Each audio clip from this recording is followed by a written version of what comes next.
Om. Namaste. Welcome everyone to Satsang today. Welcome also to the many friends who are joining us from various parts of the world to have Satsang in real time with us here in Rishikesh today. So big welcome to all of you. And let's get going today. Huh? Come, you can come.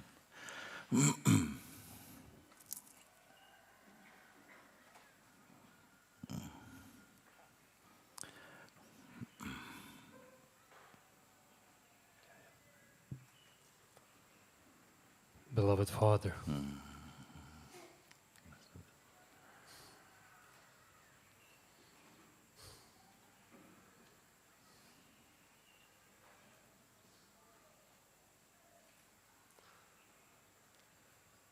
I really just want to say thank you for taking my hand, for so quickly and swiftly taking me home.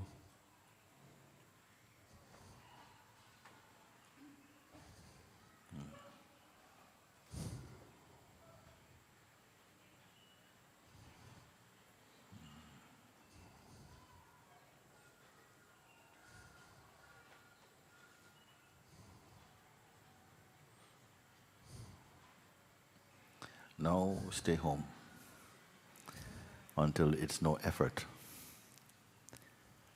Huh? Now stay home until it's no effort. In the beginning, it is like somehow, because just yesterday we are speaking, and people sometimes they say, how is it possible that somebody, because so many people even here, they have witnessed a state of awakening, or someone has seemed completely popped out of themselves and are into a space clearly of grace and effortless peace like that. How can mind return like that?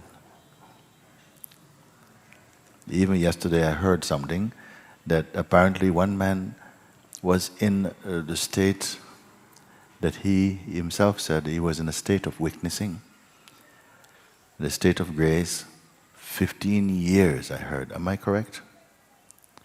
Somebody knows what I'm talking about here. And for 15 years, and then one day woke up, ping, Mr. Ego, hi. I said, no, I don't believe this at all. I don't accept. I don't accept. It cannot have been the state of the pure state. It could not have been. Then how are we to discern then? People ask, how are we to discern when I am actually that? Well, partly you forget about it.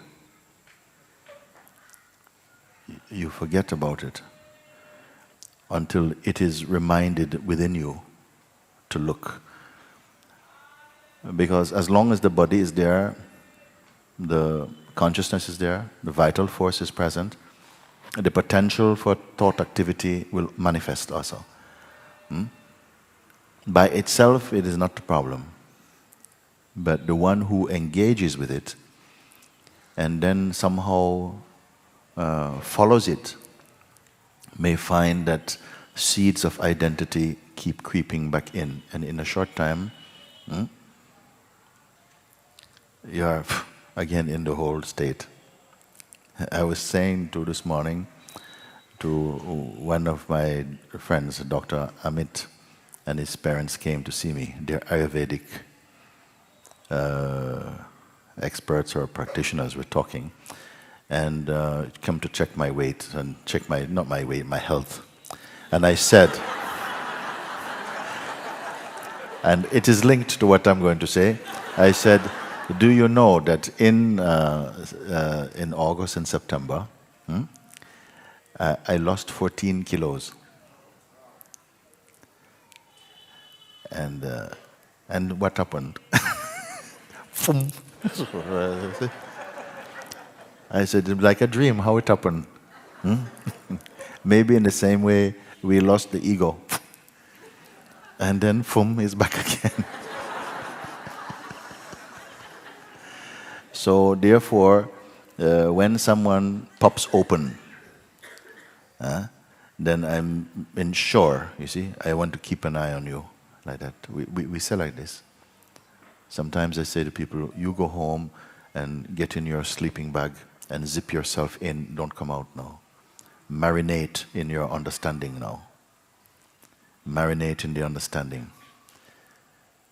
Keep confirming once, twice, 3 times, 4 times, 5 times.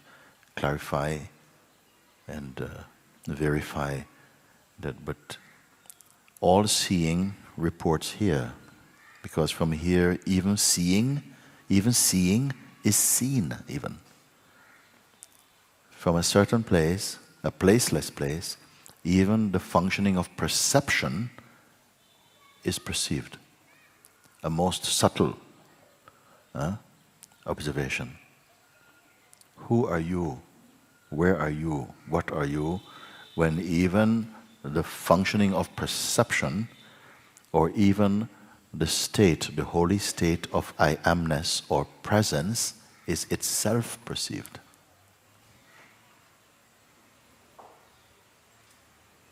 No answers, please. Allow the question, you see, to open up its light inside you. From where do you perceive even the state of presence, even? For those of you who can comprehend what I'm speaking now. So this one must ensure, because in the beginning, as the mind somehow merges inside the art's energy, we feel tremendous joy and peace and aliveness, spontaneity, and a sense of invincibility even. And then maybe a little pride come, little arrogance come, little specialness come, you see. You have to discern this thing.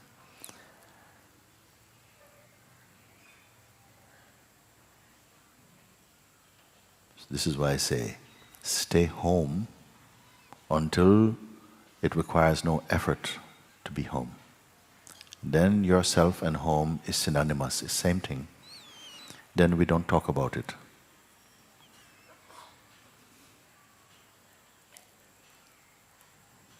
We are here for this reason, for those who feel so deeply drawn to be one with their own inmost being. Because for sure it seems like, are we two? Is it one of us who is a seeker and one is the thing that is sought and found? Is it two yous in here? If we're not careful, sometimes it's much more than 2. 3, 4, 10, 15 can be in there, it appears. But all thought construct, psychological identities which have no lasting reality to them. So this is the first great step. Something feels now, I'm no more a victim or a prisoner of my psychological conditioning or mind. Something is feeling like that. But don't speak too much about it. Be one with that. Be vigilant for a while, because as soon as the taste of liberation enters into the mind, also some kind of thoughts, some energies come to sabotage that freedom, to bring in a duality, to bring in doubt, or to bring in arrogance, or bring in something like that. So don't feel, okay, that's it. Thank you very much, Mooji. Ciao. Bye. No, you stay in that. Don't speak much about it. Stay with that.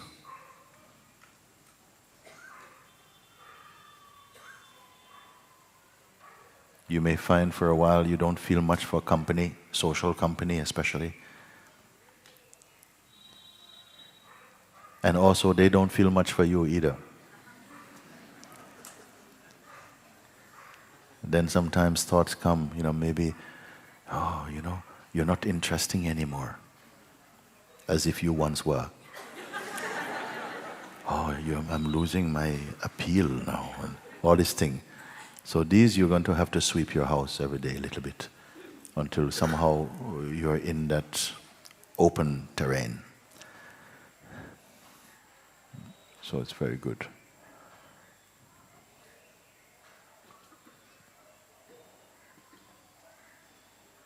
The seeds of ego are not burnt and they don't perish immediately, but they are culled tremendously. And now, for the first time, your being again is in the state of advantage. You have the advantage now. You're back in your correct position, but still, thoughts will come, all ideas from the past, images from the past, people will come. And for a while, the ground will be moving for a bit. But if you pay attention to your undivided being, you'll find a tremendous stability there. Make your stand in that, like this. These things will come up during the course of the time we're here, from time to time. Different people will highlight different areas of mischief and all of that, and you can come as your own Dharma eye becomes more focused, more sharp, you'll be able to discern, okay, this, so that's what that is. No, nothing. You see.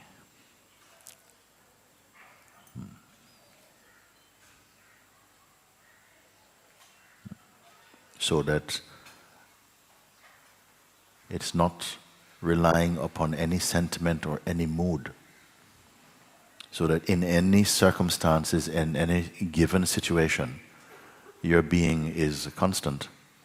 It's not trying to be constant, it is just as it is and how it's always been in reality, but unrecognized because our attention has been really staying in the realm of the body-mind and the personality, you see. Then you'll go deeper, you're coming deeper into your real being, your original being. And this need not take long, you see, depending upon how much loyalty there is to the old identity. And he's going to be fighting to stay seated on the throne of your own heart. As soon as anyone somehow enters into the realm of the possibility of real freedom, a war begins internally. There's no reason why you should lose this battle. In fact, you cannot. Because the enemy itself depends on you for its life. Beloved, even that war is happening in that space. Gotcha. This is what the mind must come to terms with that, must respect that. It's almost like in the past, how dare I speak of that, from that, as that. And now it's how dare I speak not as that, from that, as that. It's almost like it's being asked to behave.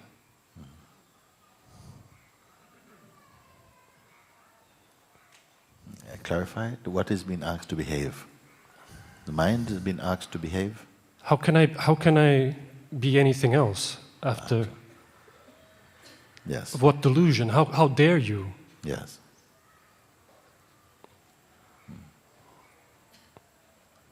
Many have spoken like this. On a Sunday and different on a Monday. I am just making sure. You see? Many people have come and said, they cannot be anything but that. And I asked them, now you're in this place, this position, can this fade? Can it get thinned out, diluted? They say, of course not. Of course not. What is mind? Nothing. What is ego? There is no such thing. It's very good, very good. Who are you? I am that. Very good. Okay, next one. You like this, no? Then comes Wednesday. Mooji. What's the problem? But it's nothing, no? So you have to be, you are the self Monday, Tuesday, Wednesday, Thursday, Friday, Saturday, whatever. In the morning, lunchtime, afternoon, when the day for the rent, bank overdraft, beaten up on the street, your partner left you, your parents disown you.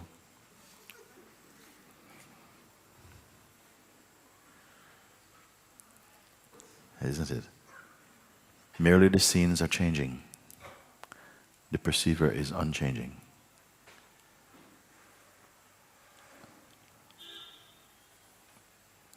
And nobody doing it. Nobody personally doing it. But there remains a kind of inner vigilance. Not work. There's a joy in that vigilance. But there's nobody on duty. These things not easy to explain. So very good. All you say, good.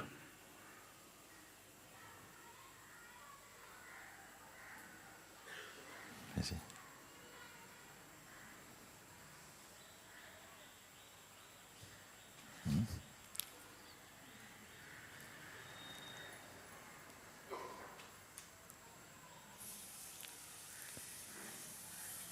Very good. Thank you. Love you. Love you too.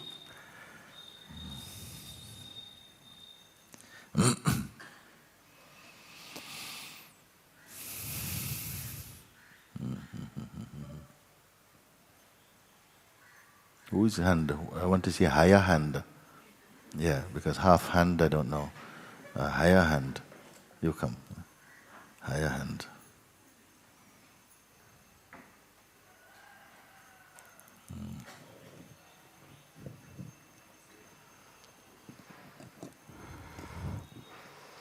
Hello, Mooji. Hello. When I came here, I found it on my pillow.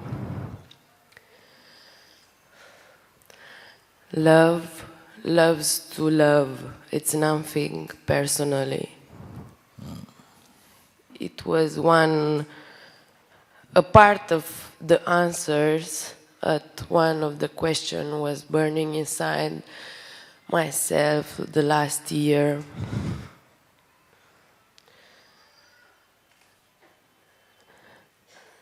The problem is that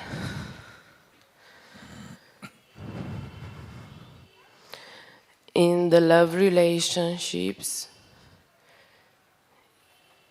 you see, could be very personal.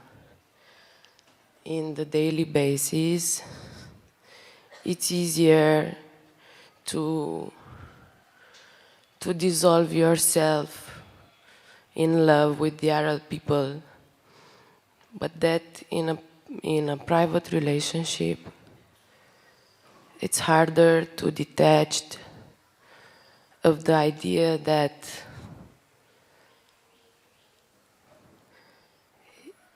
it's personal. And then it comes with the kind of sadness that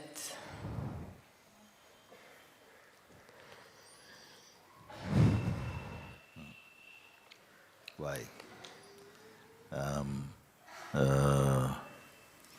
The relationship consciousness has to engage with the nature of life is to associate. You have to associate with other beings, with some ideas, something. We have to engage with something. Relationships also are a very vital expression stream of consciousness, because through relationships of varying kinds, the consciousness must also grow through its human experience and something in it. And then in a romantic relationship, you may say, it unearths some things that other relationships cannot do. It goes right down to the bottom of the pot to see where there is your deepest insecurities, where is your deepest attachments, where is you like this, you see?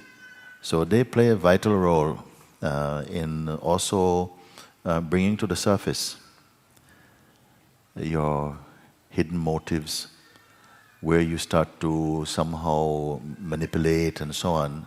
And for someone who is in satsang, they will very much value sometimes the challenges that are brought up in the personal relationships.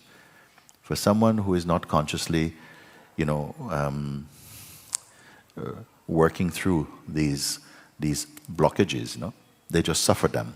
But for someone in a sangha, you make use of it. You say, my God, I can see here, this is still where the ego breathes, it finds life. You see, it's transcended, all these other relationships. It can see through that. It still enjoys them, but it's not stuck, it's not clogged up, it's not suffocating, it's not claustrophobic anymore. But in this aspect of consciousness as intimate relationships, then I can see that here still the person lives on, you see? So it's very difficult. Is it possible to have a relationship that is not rooted in the personal, you see? Because we have a sense also that the person is needed for the relationship to be passionate and to be rich and all of these things. So something is attached to the concept of the person. Then is it possible? I say yes, it is possible. But you must put the truth first. And within that, it's broad enough, deep enough, wise enough to invigorate and beautify every aspect of your expression. But the thing is, we get pulled in very often to that relationship. Even people who start off with a certain amount of kind of clarity and a sense of space, softly, quietly gets pulled into some personal thing, you see? Then you become, it comes on the front page of the consciousness. It's all about, everything is about the other, you see?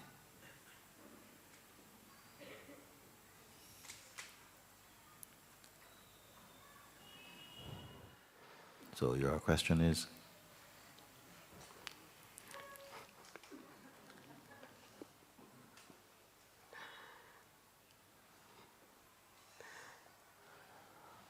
It's different, but I cannot get it to it. It's the fact that I think it's very rarely to find someone to dissolve yourself in that relationship. And it's not about attachment. It's just free, but it's total. Don't go looking for such a person. Don't go looking for such a person. Let life send one through grace. Don't go looking for that one. Search for your own self. And the fruits of your own self brings that sweetness in every. Don't be concerned about that. Don't put that on your top of your list, because you'll be kissing a lot of frogs before and you may not find your prince also.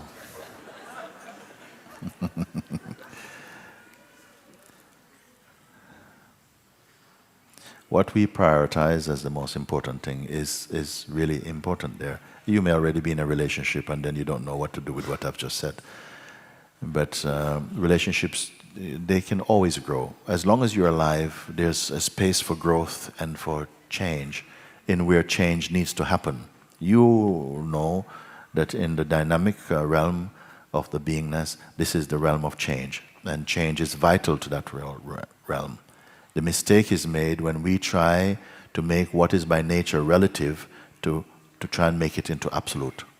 What is by nature changeful, we try to kind of contain, and then you suffocate it. You see, because so the ego is a little bit afraid of change, but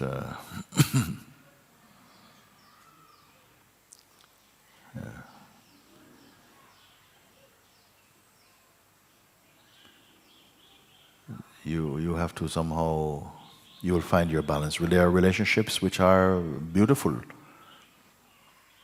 when the space is allowed with each one, especially if you're coming into your own strength. You would make the best partner for someone, but because you know intuitively when space is needed, both for yourself and your partner, no? And that will be very important, that you're both growing, evolving in your own, through your own sadhana, have a respect for each other's ways, even if you have different expressions, different religions also. Some people, they find a compatibility even like that. But there must be that underlying openness, I feel like that. And then, in the ideal situation, you become each other's guru in one way. But not closed up, not kind of locked in. But there's space, and it can be very beautiful, but rare.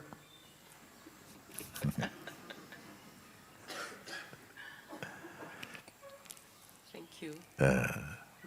One lady, she came into Rupa-Namalai and she was telling me that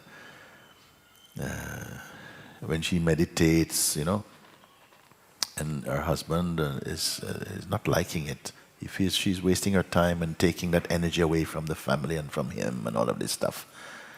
And she's afraid. I said, you must be firm in your own truth. She says, yes, but when my spouse is in the house, I am not free to express my heart's my heart in that way. She used a word like that, when my spouse. I'd not heard it for a while. So I said to her, you must not be a mouse in front of your spouse. You understand? You cannot be there, and then you are saying that is more important than your inner being. Then what does that say of your relationship? It will not grow. You see? And you stick to what you feel in your heart. If you do, as I said before, if you do what is right in your heart, it cannot turn out to be wrong for someone else. Even if they leave you. Even if they leave you. A few tears, and afterwards, very good.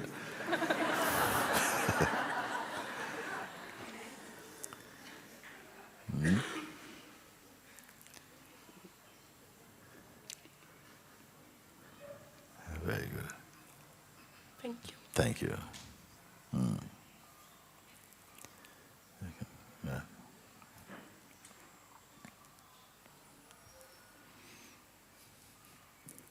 Hello, Mooji. Hello. Okay. I feel I really need to check in with you.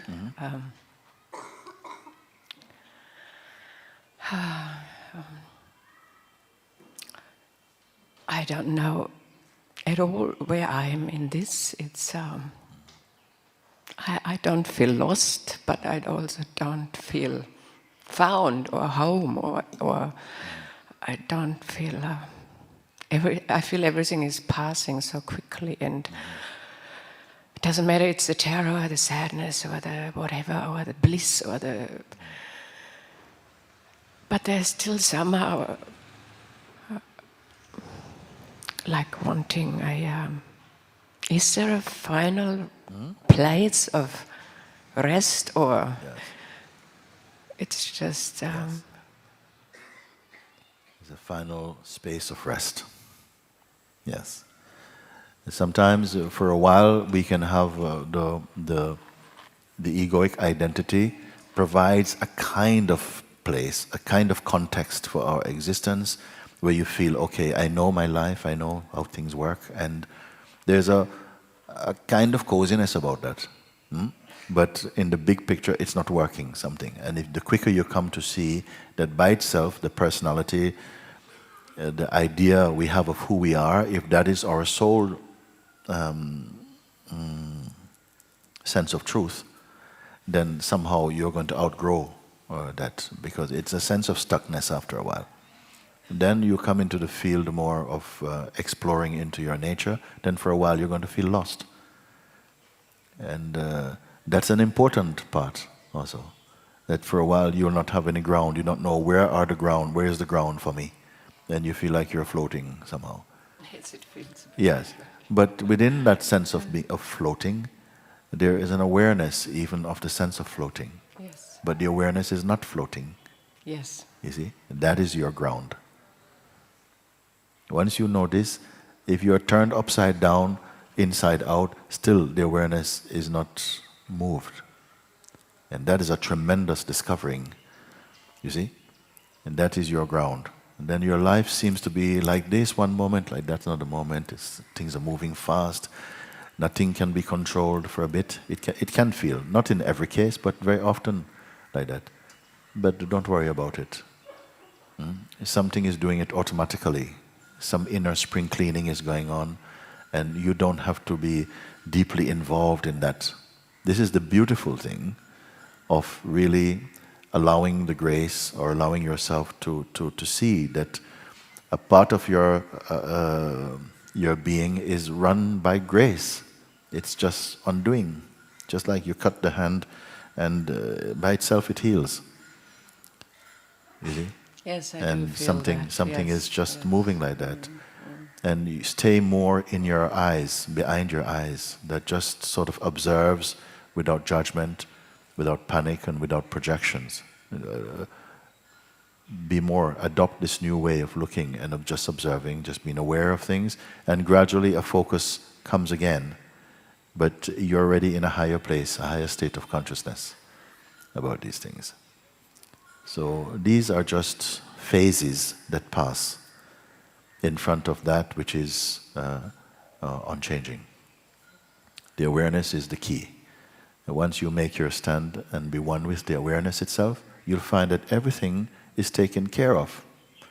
You see, we don't trust that. When we're in the state of personhood, you don't trust that. You don't trust life. And also, you cannot be trusted also.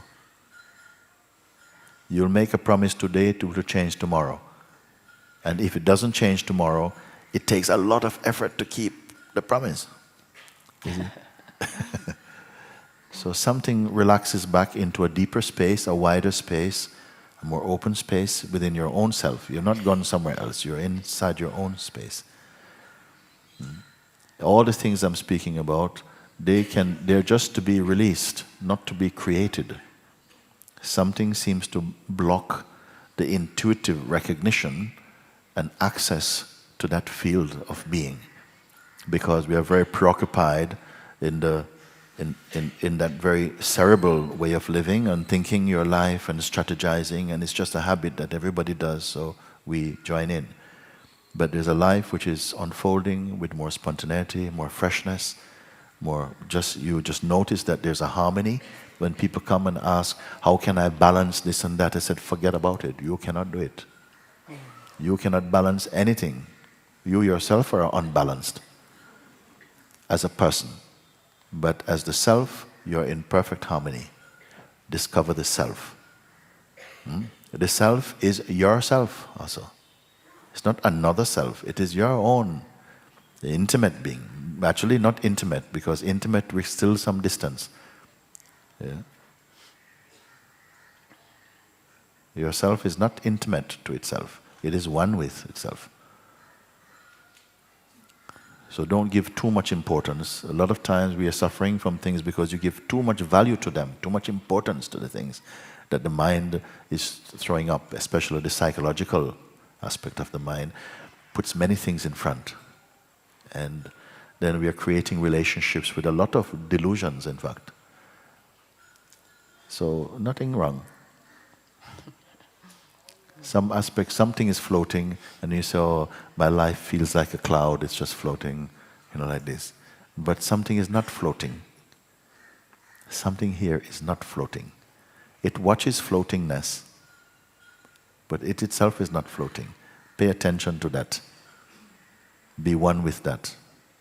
And gradually, the effort to be that will itself evaporate, and you find, but there is just this. Playing through all the clouds, it's in the rain, it's in the rainbow, it's in the stars, it's on the ground, it's in the rivers, it's in the cities, it's in the mud, it's in the lotus, it's in everything. But yet it is untouched. What a discovery.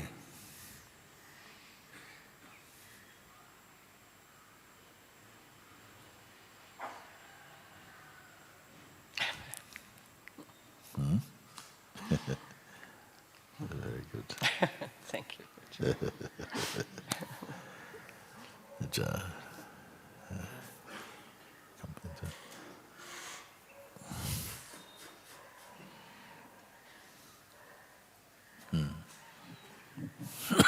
Namaste, Mooji. Namaste. Well, I've been looking for a person like you for quite some time, but not actually a guru.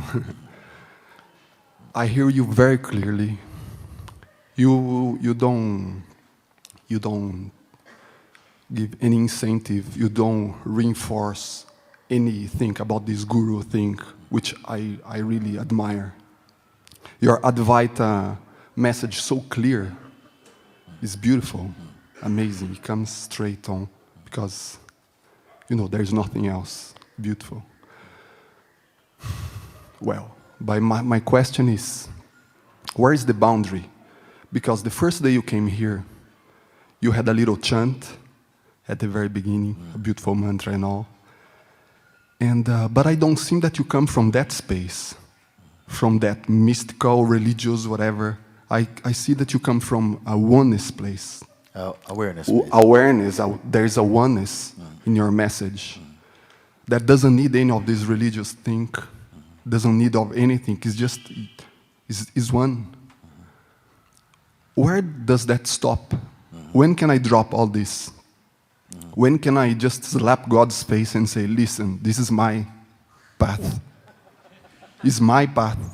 And I'm one with all. You being what? With the one. And the one is what? It's certainly not an image. Yeah, sure. It's certainly not an object that I can look at. Yeah. Gods or a guru or whatever. When can the question would be, where is the limit when I won't need any hint, when I won't need any message, either from you, doesn't matter. I can follow my path and not feel lonely, not need of any other impulse. That's the question. Yes. It will not come. It won't come. No. Okay. I will explain why it won't come. Yes. Because with that attitude, you will yourself be confined in duality. Right. It is funny to say that, because people have asked this question also of say Sri Nisargadatta Maharaj, for instance, who is clearly revered and accepted by many, that this is an unquestioned sage of our own century, let's put it like that. And yet he's singing bhajans in the mornings and have pictures of God. And say, but Maharaj, how you can have all these pictures of Lakshmi and Shiva and stuff, and you are saying, but there's only that, there's only this. Where does it come? Even Ramana Maharshi also, he's saying, yes, oh Arunachala, remove the mind and the doubts and the egos of all and merge them in you. Why is he talking to? You see, even Shankaracharya, himself has a devotee spirit within himself. Even Krishnamurti himself also had that tenderness, that warmth inside. And it is bewildering to many thinkers. They say, but how is possible? You see, where's the place for that? I don't know. They didn't start off thinking, oh, I must balance this with that. It arises naturally inside. Because very often also the path of jnana or wisdom path, the more appealing to more the philosophical temperaments and so on, then also consciousness manifests also in more emotional temperament and more feeling thing. And it caters for all expressions. For all expressions. I was brought up in very not heavily religious, not so much ritualistic religiousness, but in Christianity and so on, we are quite comfortable with that. My encounter happened also. I felt definitely that God had spoken and is inside my heart. And I had this relationship that I called my father is here and so on. And then also, for many years, I don't know anything to speak anything. For some time, some people, one or two here maybe know from those times, I was not inclined to speak. I don't know what to speak about. I just sit in my house.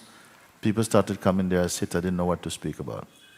And then some people started coming and wanted to ask questions about this and about that. And I said, oh my God, I said, God, you bring these people here. You have to talk to them. I don't know what to say to them. I don't know what to say to them. Because I am not a studied person. I didn't study even Advaita. When I met first the teachings of Ramana, I was freaked out. I said, whoa, what is that? You know, it's so heady. You know, because everything for me is God knows best. I even say to God, listen, don't test me because you know I'm going to fail, and you know, only you can do it. That was my simple attitude, like that, and it worked. And I came to meet Papaji. And also through Papaji's presence and grace opened up understanding for Ramana Maharshi, and somehow like this. But when I felt people coming, and then I thought, but I don't know what to speak with them because they have very sophisticated questions, and I'm just here, like that. And I found somehow after this, I could respond to their questions. Like I could see what they're coming like this, and it developed like that. And if you would ask me that maybe in some future time, you know, you will be expounding about self-inquiry and stuff, I would say, how? I would not know how to do that type of thing. So it just sprouts out like that. People don't understand. You're not going to understand. The most magnificent thing in the universe, you're not going to understand. It's like I say, God says, you can try and study me with all of your intellects, and you will not find me. But if you love me, I am all yours. You see? Because sometimes arrogance is there. Sometimes even in Advaita, you have a certain type of temperament goes there, and the ego lives very strongly in Advaita also. And it can be very dry without the pulse of this sweetness from the bhakti expression. And we are all of it is me, all of it is you, all of it is in there. I don't deny any experience, let it all be there. So vast is this love, it does not need to separate any aspect of its expression. I don't see that non-duality is greater than duality, it's all the same for me. Even to be having the sense of non-duality takes its reference from duality. You cannot have you cannot have experience without duality. So why not embrace all and say, okay, I don't know what it's all about. You know, somebody, if there is somebody, something, if there is something, please explain to me. Please put it in my veins that I somehow understand, because I don't understand how it works. We cannot figure out this universe, you cannot do it. When I'm with sometimes the Jnani types, I find sometimes they're very boring. When I'm with the Bhaktas, I have a lot of fun, Yeah? But I like the company of both. And the Karma Yogis, they are funny. And we enjoy it. So I feel, don't try to work it out, because mentally you will just enter into another groove of thinking. Just relax and just say, somewhere it all makes sense, it all flows as one. You see, it is the one that is playing as the many. And you come to see this and know this inside your heart. You see? We ourselves, we feel like we don't know anything at all. Everything is unfolding, everything is unfolding. We don't know. How it come to be like this, I don't know. And we came here now, some people come and they're wondering, how you, they didn't see me from, I have not been in Tiruvannamalai for 2 years. This is our second time in Rishikesh. We came here for a change, no? And then they're not seen for 2 years, and then they see that they came here and they're questioned, why do people call you Sri Mooji? I said, I don't know. And why did they stand up when you come in the room? I said, I don't know. It was a surprise for me. I feel very nice. I think it's very good. I stood up from my master when I came in the room. But we didn't ask everybody when Mooji comes stand up. We don't do this. We're discovering. And the people I notice who sit down are the people who felt they know you from the past. We know him when he was just a regular guy. And so, well, I'm still a regular guy. Huh? So I let everything unfold by itself, everything. Those who live with me, they tell you, if you ask them, I don't have a private life. I am here. As you see me, this is how I am. In the chai shop, I'm like this. In my bathroom, in the kitchen, I'm like this. In the work field, I am like this. That's how it is, as far as I know. So I just feel very happy and free. Do I make mistakes? I'm sure I make all kind of mistakes, but I'm not worried about them. But you ask a question and it warrants some attention, and I say like this. You say, where is the line between you speak clearly from a place of non-duality, and then also you seem to make a chant Om Namo Bhagavate Sri Ramanaya and so on. This is my chanting to my guru's guru, who is my guru also. Om Namo Bhagavate Sri Pundraji. Om Namo Bhagavate Sri Buddha, Sri Christ. They're all here actually. They're all here. They're all here. Where else they're going to be? They, of all the places in the world, they want to be in Satsang. They come here because you are their children. They come, they want to be here. They are here. So I don't want to leave any of them. Ramakrishna also here. Jesus Christ, everybody's here. Where else to go? And I feel totally comfortable with it. But it's not something we have adopted. It seems to have sprung up inside this body. It's playing like this.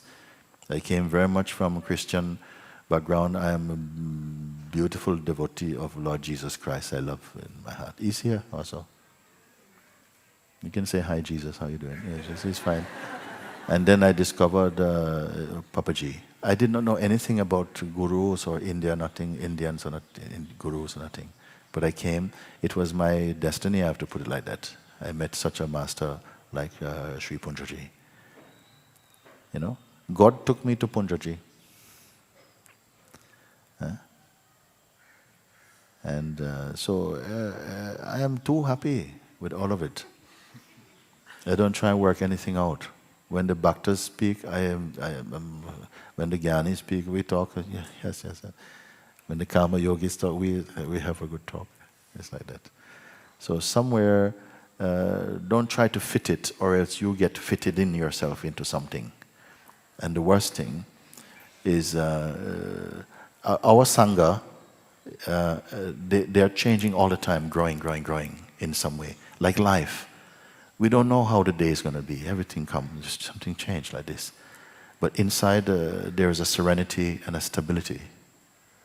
Sometimes outside, maybe it might appear to be a bhakta. Inside, jnana. I don't know what it is, like this. But something is held in that oneness, whatever name you want to call it. I am happy to call it God. I'm happy to call it awareness or the absolute. The supreme, Parabrahman, whatever, Ishvara, Allah, Adonai, Yahweh, Jah, any name you want to call. He is beyond all names also. He's beyond all names. You see. And He takes care of everything. Every living being. He takes care of them. Even the demons also, He looks after them. Whatever they need, they are taken care of. Because each are playing only a role, and it's the one actor playing all the roles. This is what I've found. Advaita is a beautiful, a pathless path. It is immediate. And I've found that in some way it is the most direct and the most accessible and the most no-nonsense approach. Like looking in a mirror and seeing a reflection of your own face. It takes no time. The mirror doesn't tell you, look, I'm busy with other reflections right now. You make an appointment and come later. No, immediate. Everything is immediate. And I've found this way that you clearly love also to be immediate. And this I try and tell you. Many things that we do, not that I speak against any particular practice, but sometimes it's not necessarily suited to you if you can go beyond this. You see? Some people, as you've heard someone say yesterday, how much they became burdened by too much practice and too complex concepts. And I look and I say, but you don't have to worry about all of this. You look here, what is this? And then quickly, my God, so wonderful, so simple. Because it has to be simple. And devotion is pure joy if it arises in you. But if it's not your thing, I'm not going to tell you to be devoted. I don't ask you to call me anything Sri Mooji or Babaji or anything. I don't mind what actually. But I mind it for your sake. That it is important to feel that respect for a teacher through that instrument consciousness is appearing in order to open the doors for so many beings to enter themselves again. Then I say, why should you not love and respect such a farm? I put my head at my master's feet in 1993, and it's still there. Therefore I say, to live with your head at the master's feet is to live on top of the world, because it has been my experience like that. So I would speak to all the brothers and sisters from the Advaita traditions also to say, we don't have to keep denying something if you don't understand. Your mind cannot understand it completely like this. It is not for that. But you, whatever path you are, go fully to the fullness of it, and you'll find that the others are there too. It is fine. We're fine. Because many people, we are become great in our practices, but if at the end of it you're still inside a tribe, I say it's not enough. You see? It's like you've come to the top of your tribe, of your tribal conditioning. But what is being pointed here is universal. It is universal. So everyone can come. Animals can come also. You see? Nataraj told me, I have a lot of mosquito devotees. Yeah. So anybody can come to satsang. Everybody welcome. As much as their heart feels something for it. I don't feel it forcing anyone. And you're going to find with the same amount of attentiveness that you will make, you will evolve in any particular expression, any particular path, with the same amount of energy, you can evolve universally. So I say, go for the gold. Go beyond tribal conditioning, racial conditioning, religious conditioning, social conditioning, and convention. Because your spirit, they all emerge from your own inner being. Bless them, be happy, but hold no arrogance or no feeling of specialness. And all of these things, they come naturally, they are released in your being spontaneously. They're there. And because of the immense joy that I know is inside everyone, and if I can in some way facilitate the pulling the curtains on that joy, I am very much here for this. I feel like that, isn't it? Because in each face I see the same one. Looking out from behind those eyes, I see the same one, isn't it? And when I feel divisions and sectarianism and so on, I feel it is a lesser understanding. Come into your highest understanding. Come into your highest understanding. And everyone has the capacity. Everyone has the capacity. Everyone has that wholeness. That is your highest, that is your deepest, that is your most true.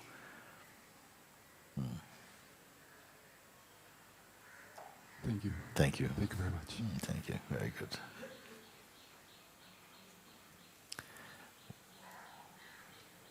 Please come.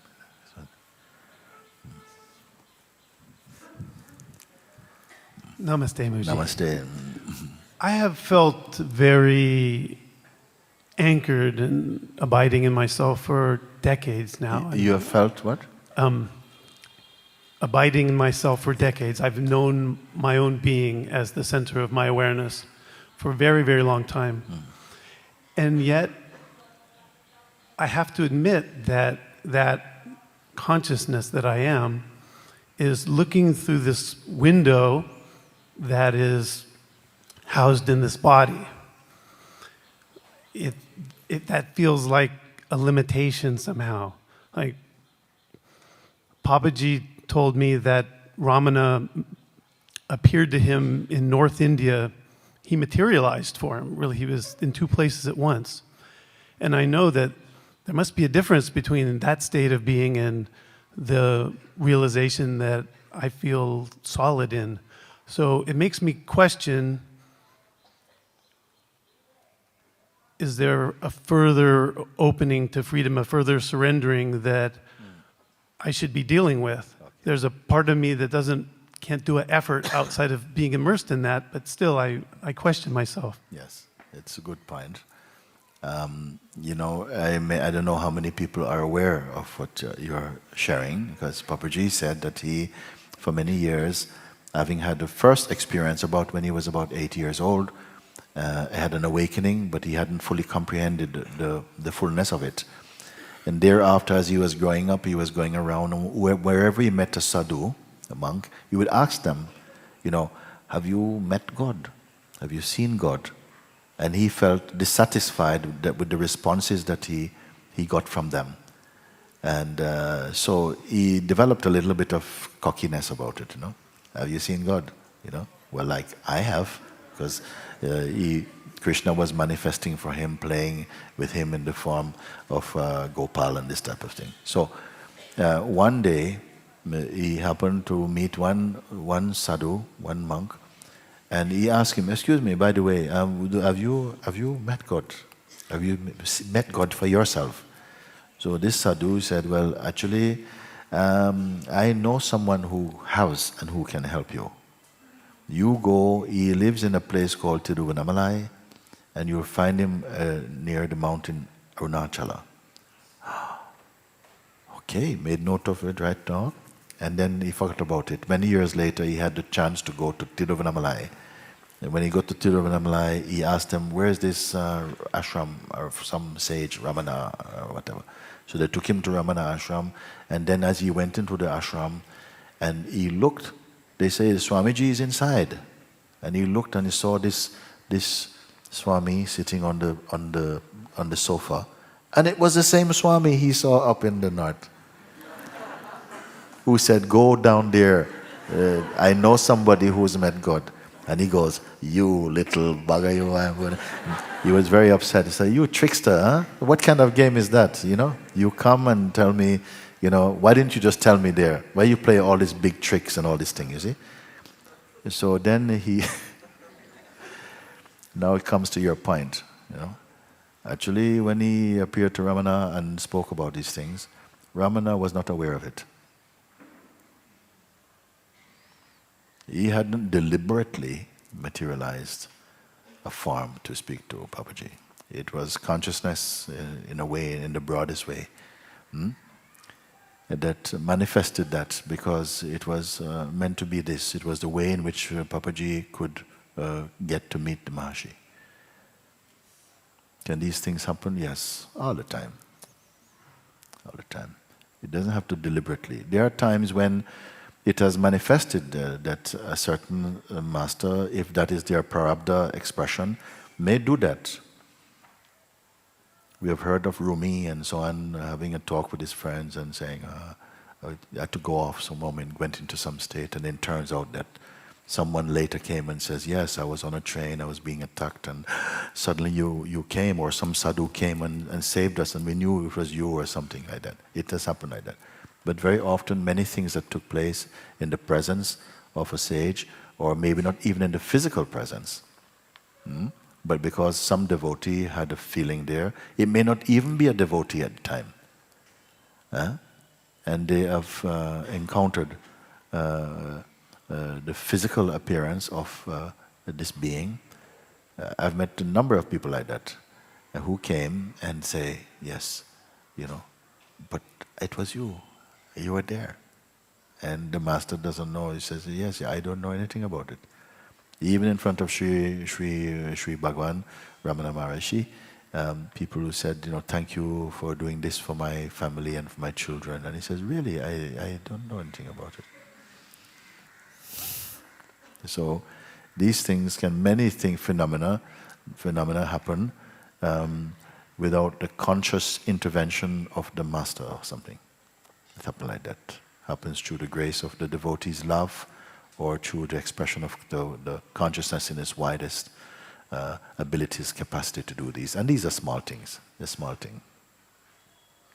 Well, I'm aware of that process of consciousness acting on behalf of its channel as master. But I guess my question is really, is it important to open that window further? That the consciousness is perceiving everything through. It is said that the highest siddhi, the highest metaphysical, supernatural expression or power is to realize the self. That is the highest. Higher than miracles. Higher than miracles. It is said that even in the story, in the Gospels, that Jesus raised Lazarus from the dead. But he was to die again, no? Isn't it? So he has done greater miracles than that by bringing those people who had a concept of death to transcend that concept. That is the higher miracle. To awaken to your true self, to know what that is, and not to know it intellectually, but to experience with profound clarity that I can be nothing other than this. And it was clear enough. It was clear enough inside. It was clearer than belief, clearer than trust, clearer than anything for them. And to stay with that. Otherwise we start to drift off in other, what I would call more secondary routes. Stay in that. If that chooses to manifest in some other form, it will do it. But a human being by their own determination cannot do it. And if, in fact, there is no such thing as a human being by their own will. So this matches with my own feeling that there's really nothing to do but be immersed in that, and whatever happens, happens, and life is good. So thank you, Mooji. Yes. And then you come to see also that a lot of the so-called happenings that don't happen are not no happenings. What constitutes an event? If the mind says something has happened, then it is registered in consciousness that thing happened. If it doesn't believe, you don't believe in these things, you are simply from the position of awareness or from the beingness, the reports are very small or nothing. Nothing particular. Papaji's book also one called Nothing Ever Happened. Some people understands that in the deepest way. Yes, this movements of life, the Shakti of existence is dancing. But what happened can only happen to you. Your mind say this thing is worthy of remembering, this movement, and then deem it as an event and register this to be important. But the sage's mind is completely clean. It is empty of that. and functions intuitively and spontaneously and is always fresh, always in real time with the universe, or timelessness, if you want to put it like that. Thank you, Mooji.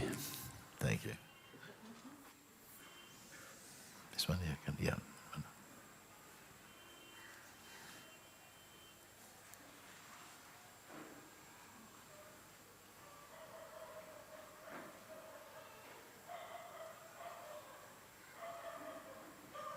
Thank you. Hello, Mooji. Hello. Hello, Mooji. Thank you for being here. And thank you for helping a lot of people as well. I think you're doing a really good job with this. So, I would like to ask you, how would you define nature of reality? How would I define what? Nature of reality. Why you want to know that? I just want to know. I just want to know your humble opinion upon that, or your view of it. I don't have opinions. I really don't have any opinion that I have held. How do you see it then? Like this flower. I see it now. I don't have any stored up attitude about anything. I see it when I see it, and I don't see it when I don't see it. I don't hold it inside as an impression that is particularly important, worthy enough to store in memory. If it stores, it gets stored automatically. Without my conscious will, oh, this is important enough to remember. Maybe I might take an address from someone. You are when? Okay, so maybe Lakshmi, take the address. Then we talk, oh, this person, yeah. Useful, practical things for that moment, enough.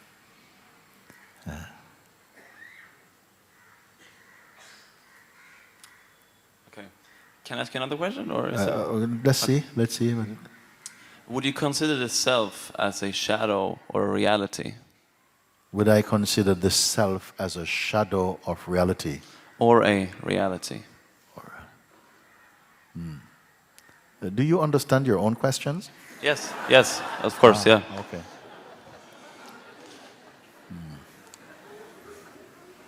When you say the self, what are you referring to? When you say the self, you mean the personal self?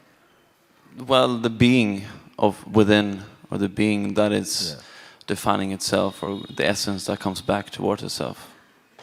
Yes. Is it a shadow of reality? No, it's the shadow or a reality.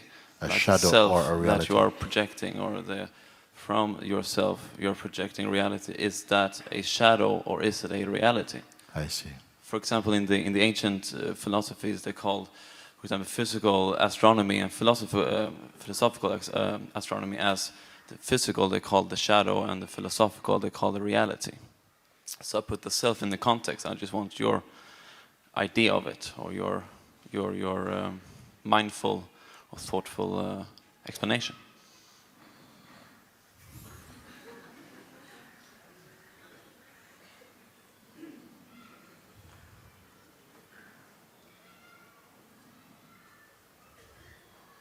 I'll answer this question if I can ask you a question first. Absolutely. Who do you consider yourself to be, or what? Like this flower. Yes, which means what? I'm the effect of the cause to which I derived from. From which you derive from. Yes. Yes. How do you know that?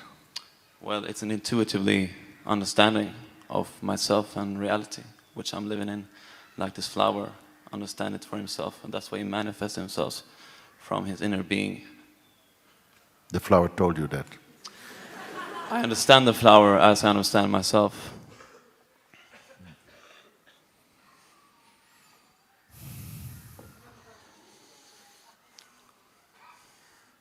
I'm not a very educated person. I cannot answer your question right now. Thank you so much, Mooji. Thank you.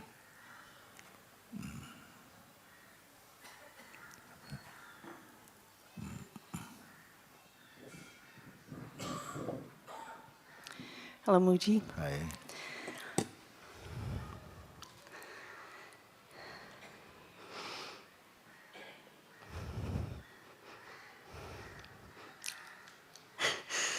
was afraid of this. I'm leaving Tuesday, so I felt like I have to get up now and just ask you to pray for me. That's all. What would you want? What do you want? What would you, if you had anything to do with it, what would you want? I want to realize myself. I want you to replace me with you.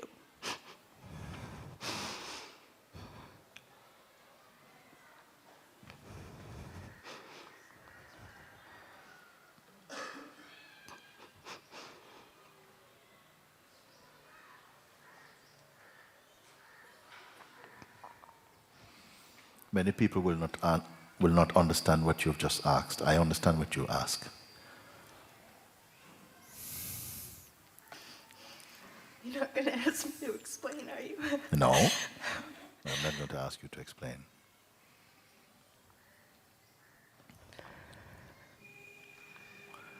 You want to awaken to your true self, isn't it? I told my friend that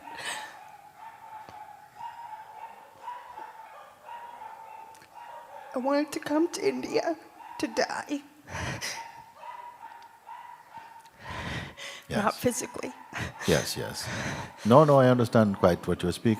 One man, he came to satsang, and I saw him in the satsang in my house, and he said like this.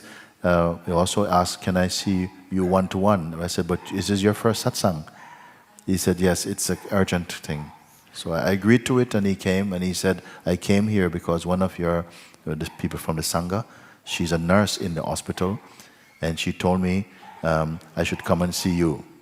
And because I have a condition, and the doctor told me I have a short time to live. And I come to see you because I want to die before I die." Isn't it? You understand?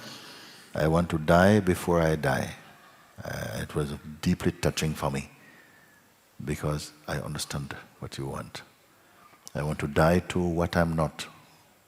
So when the body goes, I don't want to go into that space as an ignorant person.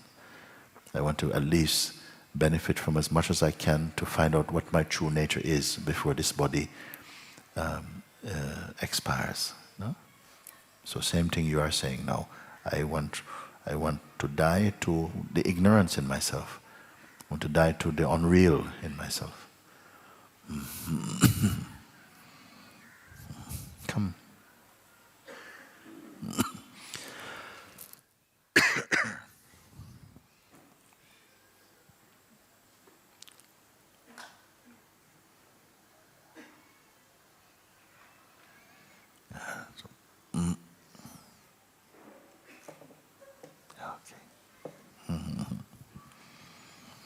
To say what you say, I want to die to what is not true, means that you are aware of what is not true, isn't it? You know, you must be aware these things is not me. My thoughts and mind and the way, the places it go, it's not really what I am. So something inside knows this is not the true, this is not real. I believe that.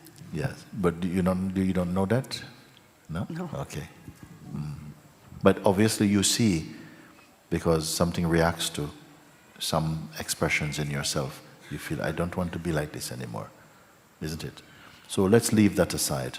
Leave those things aside. That I don't want to be just some strange identity or something. I want to be free of that. What else you wish to be free about? Is just like that you put it, or what? I don't want to put on a show. Okay, this is good. You don't want anything that is pretentious. You don't want to put on anything that is pretentious. It's too much pressure. And we know that comes from personality, and this is why we know personality is not true. Because very many people, they are afraid to be with other human beings because when they see each other, they feel they have to put on a show. They cannot just be themselves. They have to make sure that the mind says, you did really well there, you were very impressive, she really thought a lot about you when you said that, you have something to talk about, and so you're like a performing seal or something in front of people. And so something inside you feel, I don't want that. I don't want to be living like this. That's the pressure. I feel like it's already happening slowly. I feel the difference already. Yes. I just want to go all the way. Yes. This is a good attitude. So none of this. So, first of all, I want to tell you something. These things, you don't have to throw them far away. You just have to leave them and put attention on what is true. Rather than put attention on getting rid of what is not true, put the attention on what is true. This is immediate. Because you try to get rid of something means that the very trying to get rid of it means that you impart a lot of reality to it. You see? You understand this? The more you feel, I got to get rid of my mind, the more you empower the unreality of the mind to feel like it is something. But I would say, but you are aware of that, what you call that aspect of the mind. You're aware of that, you're aware of the pretentiousness, you're aware of this. It all is coming from identity to do with a person. It is the idea we have of who we are that is suffering from other ideas it has about itself. The idea we have of who we are, our self-image, is suffering from its own projections. Something is here that is not caught in the bubble of all that play. It is not inside it. It is quite apart. That is your self. That is your awareness self. It is constant. It cannot be captured by anything. It can only somehow, a play happens in front of it, and attention, one of your great powers, goes into that movement. Belief also, the power to believe, another of your great powers, go into that projection. The power to identify also goes into that, and then it gives reality to this false identity. But all of it comes from your awareness self. The awareness is completely untouched. This is the important thing to remember. And while we are out there trying to fight dragons, basically, and somebody's telling you, why are you fighting what doesn't exist? Your very fighting of them create the illusion that they are there. But we say, no, but they are there. I can feel them in my mind. I can feel it doing like this. Okay, fine, all right. Leave this from now. Just put attention only on the awareness. Now, if I say this to you, a lot of energy comes from the mind to try and attack this standpoint, because you are a bit unsure of yourself as awareness. And that's when your enemy is most strong, when you're unsure. He's going to try and destabilize you, throw you off balance, so that you go back to your old way of fighting. Because there, he knows he has the advantage. If you are fighting, the mind is been at it, it's better than you at that.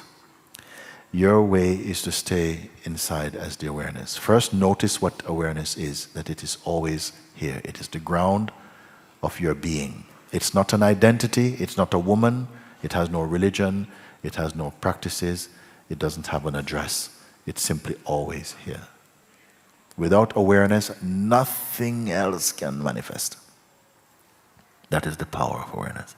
Without awareness, nothing can manifest. Even the mind and the liquid consciousness cannot manifest, because all of them take their birth from that basic awareness itself. You have to bring your attention to the awareness itself. We're not talking about distances here. There's no real distance. It's just a distance maybe of subtlety. The awareness, very few people, when you say I, it denotes consciousness. but almost always we are taking I to be a person. So it's called the corruption of I. I, when you say I, it means consciousness. I, consciousness, am. I am. I, consciousness, am. That's what it means. And it's not a belief, it is actually, you may say, a state of being. If you keep the sense, the natural sense, I am, just the natural way in which you know you are, the untaught way of being, the sense I am. If you stay only with the sense I am, without allowing it to connect up or create relationship with any thought or any activity, just be aware only of the I am. Even if you sit for 5 minutes or 7 minutes, just holding the sense I am, staying in the sense I am. In the beginning, a lot of things will try and take your attention into some place, but you stick with it, be persistent, and gradually you'll find that the space and the joy and the light of being is prevailing against all the seeming distractions of the mind. This is one of the most simple exercises and the most effective. When you do this, then you will see what your mind is and what you are not. Just this thing. The feeling I, or I am. It is called the godly presence within each form. But nobody seems to know that, because it gets converted into the mode of a person. When you say I, you think you're talking, I am as a woman, I'm a student, I'm a mother, I'm a father, I'm a doctor, I am this, I am that. But I am is none of that. I am is only I am. I, existence, am. That's it. Try and feel this natural sense in you. There's no attitude, there's no arrogance, there's no pride, there's just that sense. And it is natural because it's already here. It's not something you have to create. You don't have to build it up. It's just here. It's already perfect, the sense I am. And you will recognize its perfectness if you don't co-join it with any other thought or any philosophy or any thinking or any religion. Just isolate the sense I am. It is there. And let it stay by itself. As I said before, in the beginning, forces will seem to come to try and combine the I am with some mission. And you will feel that, but don't give up. Because if you give up, you only go back again to the I, me person. So this is what I call winning yourself back. You see? Stay just with the feeling I am. Don't try to define it or decorate it or create any kind of hocus pocus around it. It's just a natural sense of being. Stay with this being consciously. Sometimes you try it and you find yourself going to sleep like this. Don't believe that sleep. It's a kind of avoidance also from your mind. Just like this you do it. And gradually you start to feel the power of being. A subtle vibration is felt, and it's a very sweet vibration. Don't identify even with this vibration. Just stay in that I amness, I am sense. Just be. Don't add anything to it. Don't subtract anything from it. Just be with the sense I am, consciously. Maybe after the first few attempts, you may feel tired. Like, wow, that was such an effort. But continue, and it will become increasingly effortless. And then you find that if you spend a conscious 5 or 7 minutes in I am, it gives you 5 hours back of pure grace. You're in the state of presence. And it's nothing strange to you. You need no tools for it. It is its own tool. Just the feeling I am. You stay with that, move in that. And then you can give your reports back. Okay, yesterday I made an attempt to do it. Some people say, I tried it for 2 hours. Some people, I tried it for 2 days of just being. And sometimes my mind goes back and sometimes the mind gets very noisy, but I didn't give too much attention to that. Don't be thinking that you failed. Each time you find that you're in a distracted state, bring it back again to the I am. And just be in the I am. After a while, maybe you stop looking at the clock. Just move in that. Because once you get familiar with the isolated state of being, of just being in the sense I am, don't listen to the mind. The mind will say, look, you're just wasting your time, you're doing nothing, you get nothing out of this practice. Don't listen to that. That's the attack. And why will your mind attack you? Because you're onto something. This is where the mind will attack you, you see. So you stay with it, and you'll find that gradually, that this, very quickly in fact, before you go home,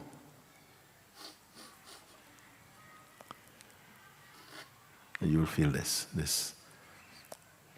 space in yourself. Stay with it. Those of you who feel to continue with that, do. Others, you come, you say, okay. You said, no, I'm going home on Tuesday. I say, what is today? Sunday? Monday, 2 days. You have plenty of time for freedom. Plenty of time. Then I ask you something else, even easier than what I've told you. The I am practice is quite simple. Anyone can do it, children can do it, anybody, and it will become a joy. Every time you do it, more joy. At first, a lot of trouble, headache, everything is, oh my God, I can't do it, it's too much. And I say, I'm only asking you to be yourself. Just a feeling I am. And look how much trouble comes, which means how many things are involved in your life that you cannot simply stay as the sense I am. So many associations are trying to bring you out into the bush, carry you out into the market. People start to telephone you. People start to do so my God, it's like the whole world is against me being I am. That you stay with it, and that's very easy. I'm going to show you something easier than this.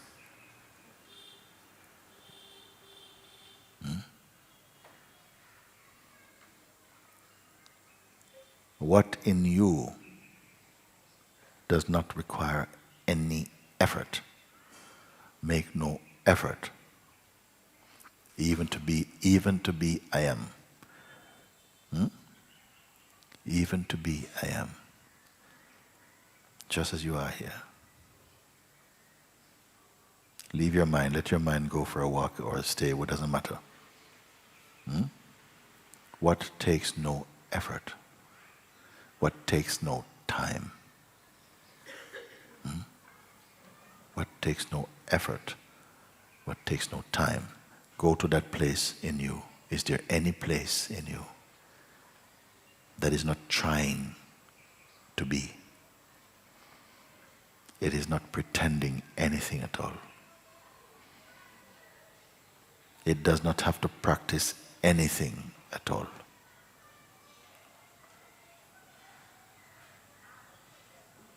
The mind has a lot to say about that.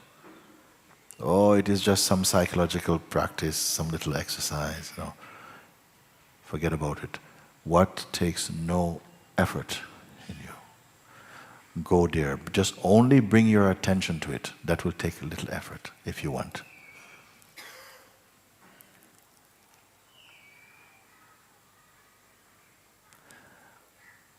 Your mind is trying to get there first. Okay? Your mind is trying to get there first. So when you turn your attention, the mind goes, hello, I'm here. No effort. Look, no effort. Look, no effort. And you know him. You say, no, it's not even that. Not even that. If I point you to what is no effort, something wants to make an effort to be no effort. Are you aware? Even to say, we're so habituated to effort that if I say, be in this place which is no effort, something goes to try and be no effort to do no efforting. So that you must see and say, it's not that actually. You don't need imagination also.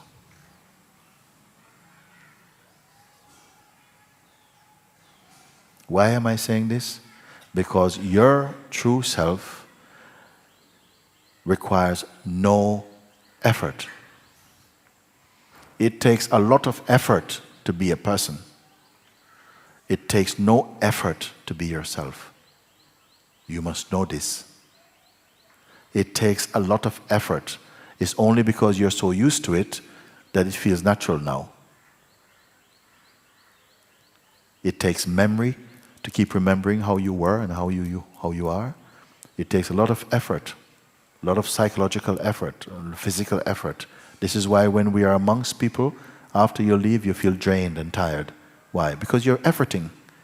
You're efforting to keep looking worthy, to keep looking important, to keep looking interesting, to keep looking knowledgeable, to keep looking desirable. You see? So when you go home, wow, oh my God. When is my next appointment with life?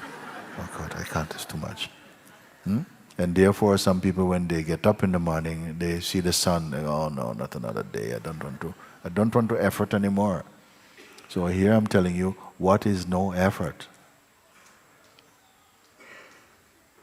At least notice this in you. Because you give attention to everything else which requires effort. Give a little attention to that which requires no effort. And then you're coming into the realm of isness, of beingness. It simply is. When your attention recognizes and is one with your isness, all your life flowers.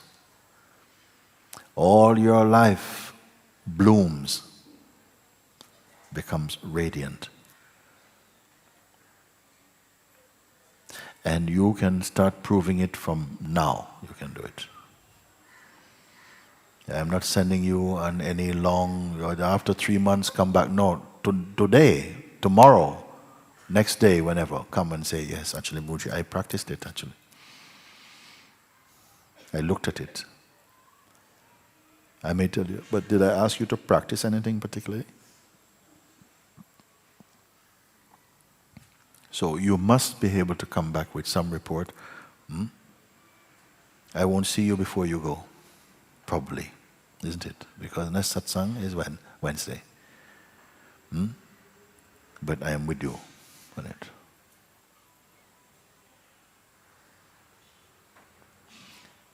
What I'm telling you is not for later, not for tomorrow. I don't speak about future. Everything is now.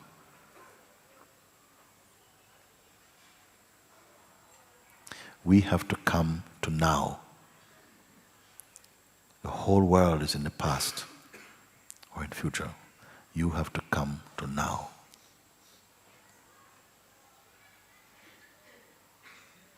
Now is so fresh, there cannot be a history in now, of now.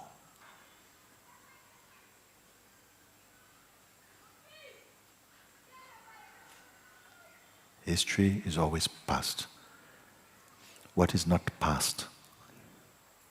What in you is not past?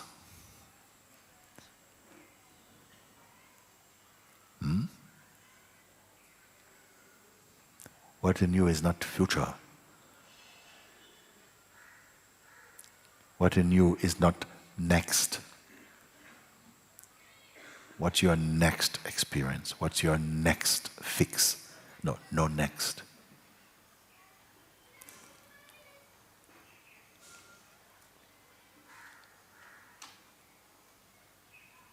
Mind says, but what to do? No, not to do.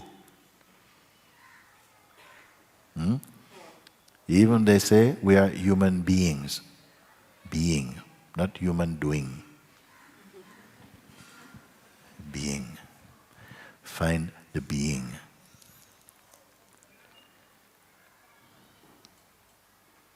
What is the being up to? Is the being being? No, it is. Just is. And this is all I'm pointing. Because humankind has not gotten it. We are running around trying to create all this superstructure of effort to find the being which you already are. The being is doing a lot to find the being.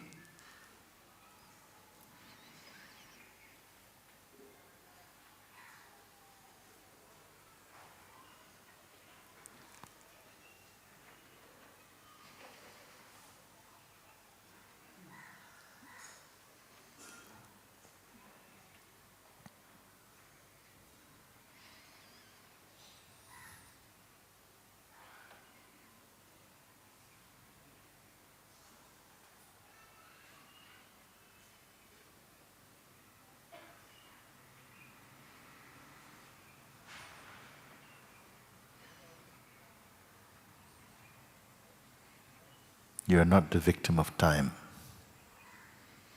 This is a time body.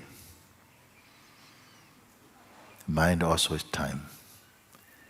But awareness is timeless. Yourself is timeless. This you must come and find. Here in Rishikesh, better today. Discover. Not just believe. Belief is good. Experiences will somehow be irrefutable.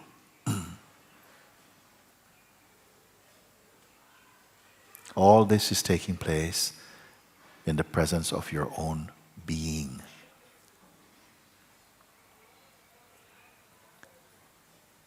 If it is a doing, you will not be able to maintain it or sustain it. You cannot keep it up. It will become an effort. What requires no effort? The mind says, lazy, lazy, lazy, lazy. Huh? Very irresponsible. Very irresponsible. You cannot not do. You cannot go to nothing. Don't go to emptiness. There's nothing there for you.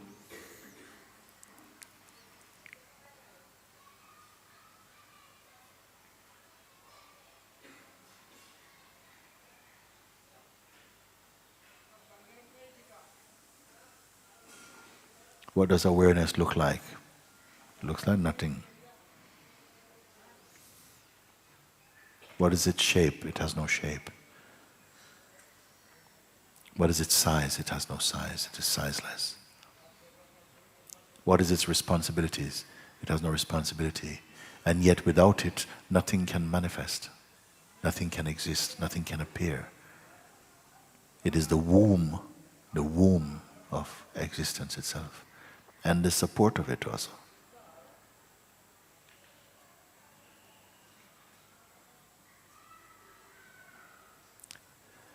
Pay attention now inside. Without creating. Just let's stop right now and throw yourself inside now. But don't create and don't imagine.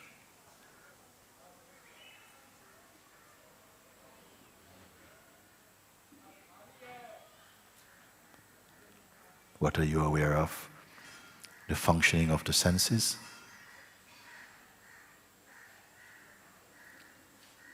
Sound, smell, temperature, my voice, all this is floating like clouds in the field of awareness itself.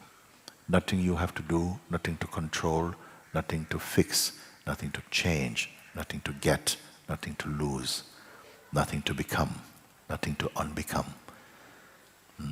Don't pick up your mind. If thoughts come, they're not your business. They're looking for a customer. You're not a customer. Let them come and go.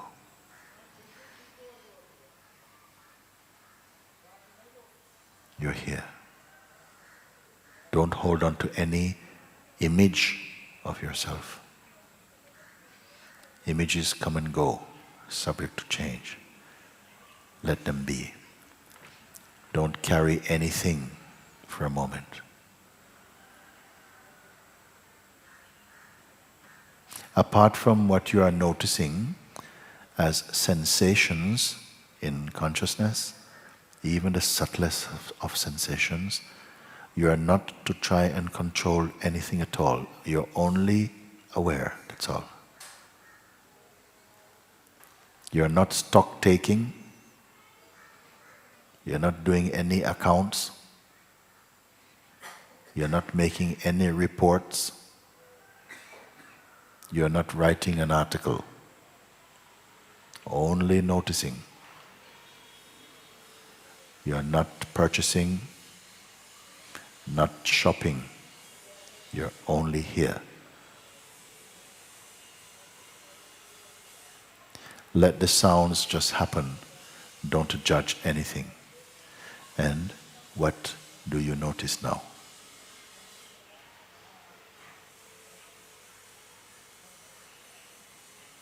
You are in harmony naturally with your own being. Your own being.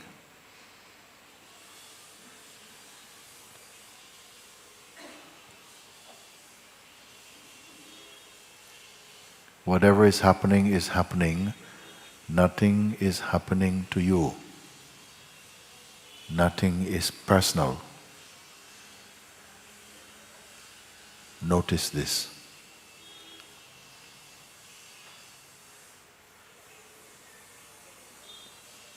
There's simply a sort of space in which sensations are felt, thoughts may arise and they move along. Who are you? You are not memory. Memory also is observed in you. And the content of memory is observed in you. You are not caught in the bubble of memory.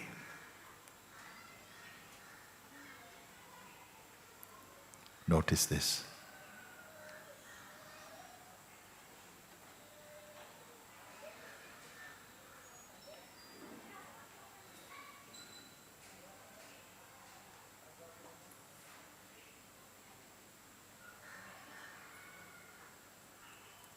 All shapes you can see, but yourself, do you have any shape?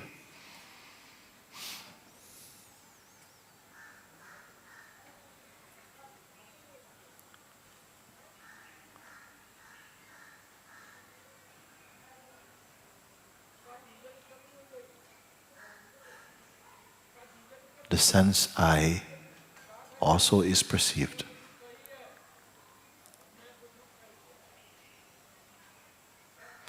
This is not something you are doing. You are not doing anything at all. You are simply here.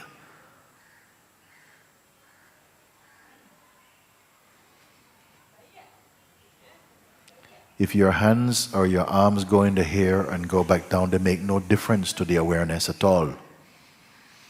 If the head turns to the left or the right, it makes no difference to the awareness at all. It makes no difference to yourself. If the body has some infection or the nose is blocked, it simply means the nose is blocked, there may be some infection. It has nothing to do with awareness itself. You are just that awareness space.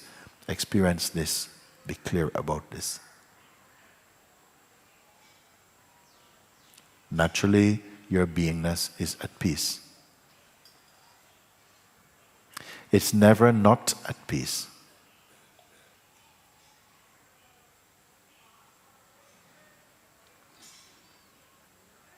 Let everything move in their natural way. There's no need to identify.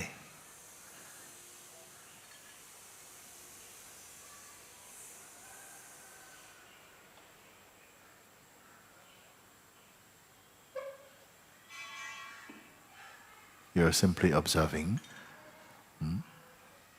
but from a place of neutrality. how well you feel, how well you are.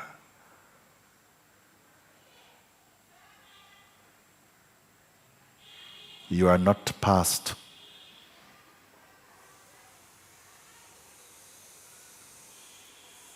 You are not going to be. You are not on the way to be.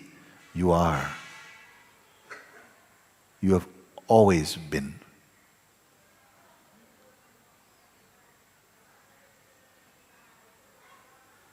But nothing in particular.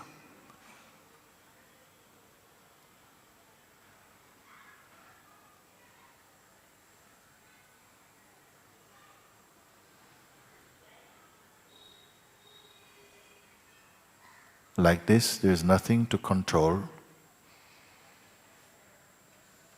There is no need to suppress. There is nothing offensive to yourself.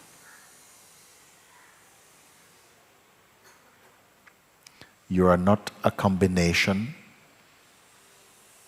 of elements. You cannot be divided.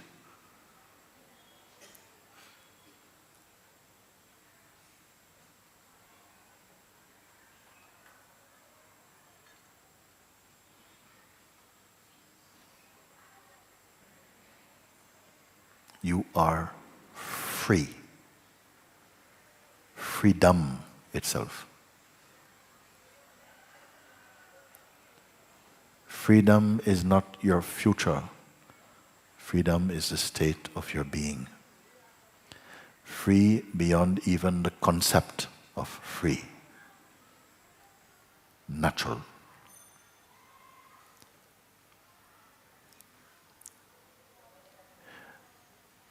Old habits of the psychological conditioning will bring back ghosts from the past.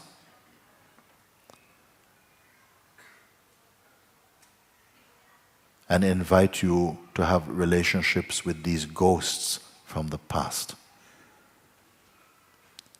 But you need nothing at all. Trust in your being.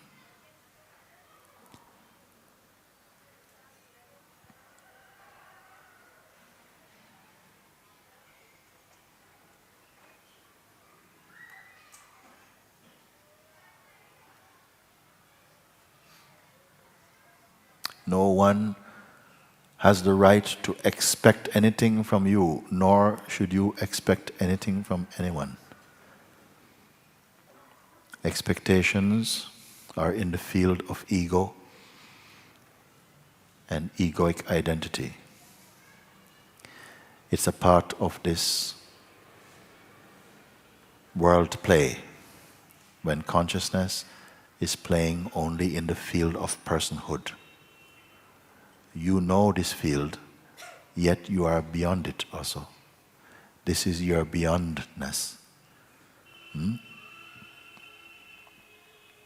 No need to reject the body, no need to reject the senses, no need to reject even the sense of otherness. Let them play, it is okay.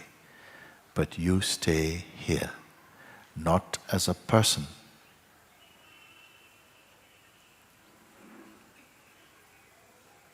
Simply allow your attention and your mind to fall in love with your heart again.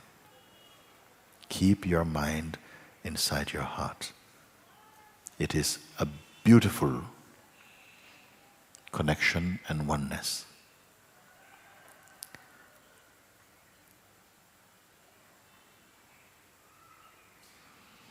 There isn't a lot of things that you need to know, a lot of instructions to remember. It is all very simple, because what is true is already true. No one can perfect the true. It can only be discovered. It cannot be created. You are discovering your truth, your beingness. And this is a joyful discovery. If there is pain, it is the pain that arises through attachment, through fears, through identity. Notice these, but do not identify with them. Whatever time you have here with me, you will be reminded of this time and again. It will become increasingly easy for you, natural for you, to know that your natural state is always intact. Much of our life has been spent in a state of distraction from our central being. Things are changing. You're here. You're winning back yourself.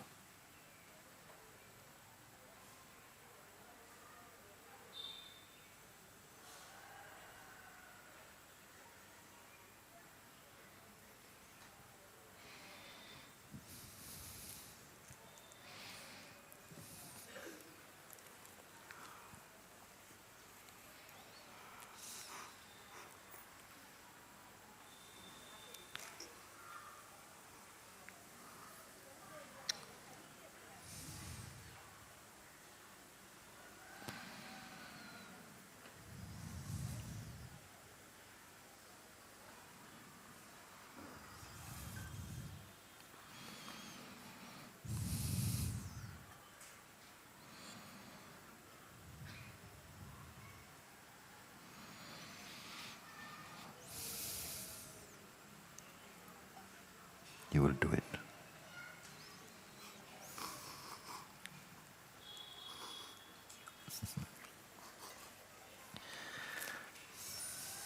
Very good. Thank you. Ciao.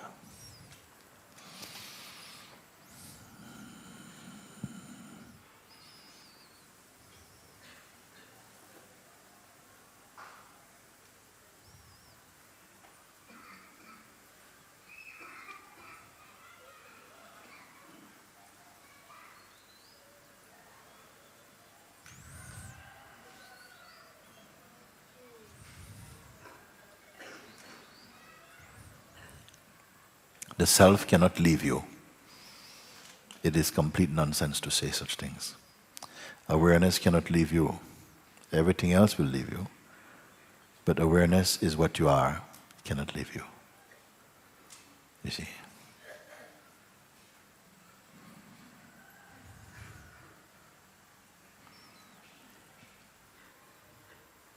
Don't try to become anything.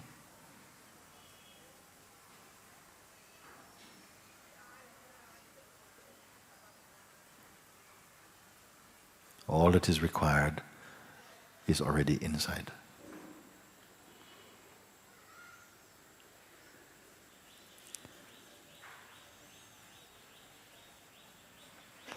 Only bad habits, they stir the waters of the consciousness, and somehow we feel somehow shaken up by that. But then I point you to awareness. Nothing can surpass awareness. When you look from the perspective of awareness, everything is in front of you. Even the most subtle thing is in front of you. Even your self-image is in front of you.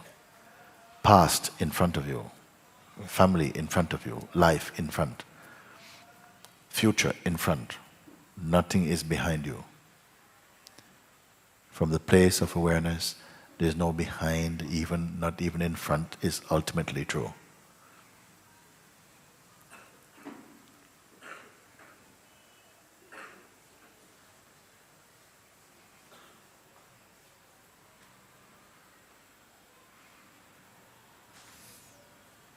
Sometimes, even in such moments like this, immense discomfort can can come.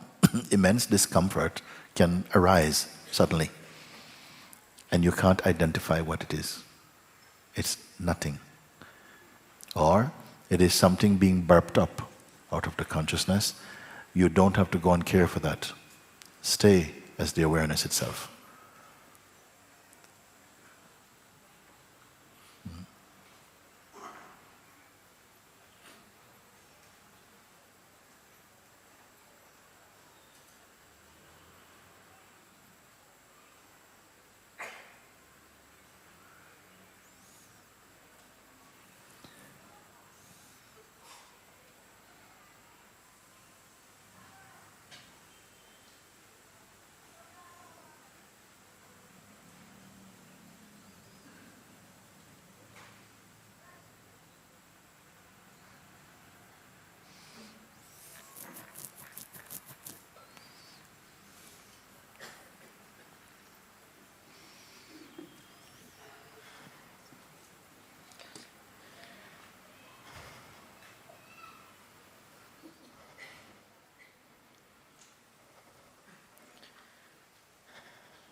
I need to get it over with now. You have to what? To get with this over now. You have to You're get it saying done now. when you are in awareness, everything is happening in front of you. Yes. And everything is happening in front of me. But my mind is big, Mooji. Big. Big. Big. Mind It's is very big. This is getting You bigger. say, you started off, when I am in awareness. Already it's an inaccuracy. All it means is when I'm free from distraction, isn't it? You didn't say, or people, when I'm not myself. When people say that, I was not being myself, then what you mean? Again, you're in a state of distraction. When I am in awareness, you see, it is not ultimately true, but it is believed to be true, and it's experienced to be true, because this I, that is when I step out of awareness, it seems like it has a credibility that I can be different from awareness. Okay, fair enough. We all have this conditioning. When I am not in awareness, then we see my mind is huge. When I'm in the awareness, then I see that it's all just thought. It's just thought. So then what should you do? I think the answer is easy enough. I'm watching it happen. Yes, but watching how long this do you need to happen. watch for? How long will you need to watch for? That's why I want Like to you're get it watching a over. whole movie from start to finish, you have to watch the whole movie. What is the purpose of observing, and what is the power of observing? The purpose of observing is to observe and then to clarify that whatever you're seeing it is impermanent, it is transient. It is not the source, it is just a cloud. It may be a big fat cloud that fills the whole sky, but your deeper intelligence tells you, but it's just a cloud. And look, it's moving. Isn't it? As soon as you know that, the attention goes back to the weakness of the cloud. You see? Is the weakness a cloud? Then as soon as you turn the attention off, immediately you're in the field of being. When you look out, you're in the field of becoming. When you look in, you're in the field of being. That is the purpose of observing. Otherwise, if you're observing, I am watching. What you're watching? Movie? Oh yeah. And then if you watch too long, you're in. Watch only sufficiently to reduce what you're seeing or to see what you're seeing and recognize that it is only an illusion. It is only an apparent play in the mind.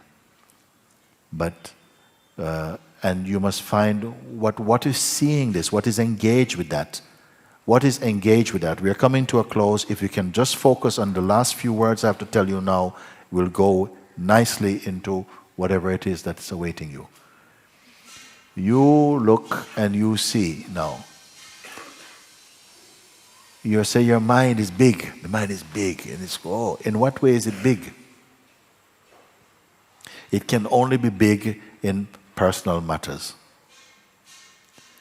If the mind is troubling you, for sure it is something personal. Check it and see. You're not good enough. You screwed up again. You thought you had gone past that. You haven't. You're never going to get this. You're wasting your time. It's always you. Tell me a problem that is not personal.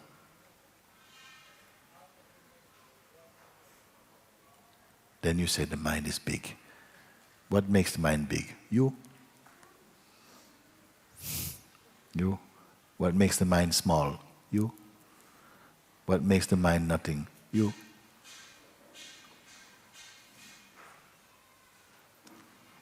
What makes the mind your guru? You. What makes your mind your own personal Google? You. Where else can it derive its power from? I just want to point this out, not a blame, but you have to at least, otherwise, if you're unclear, then it seems the mind has an independent power from you.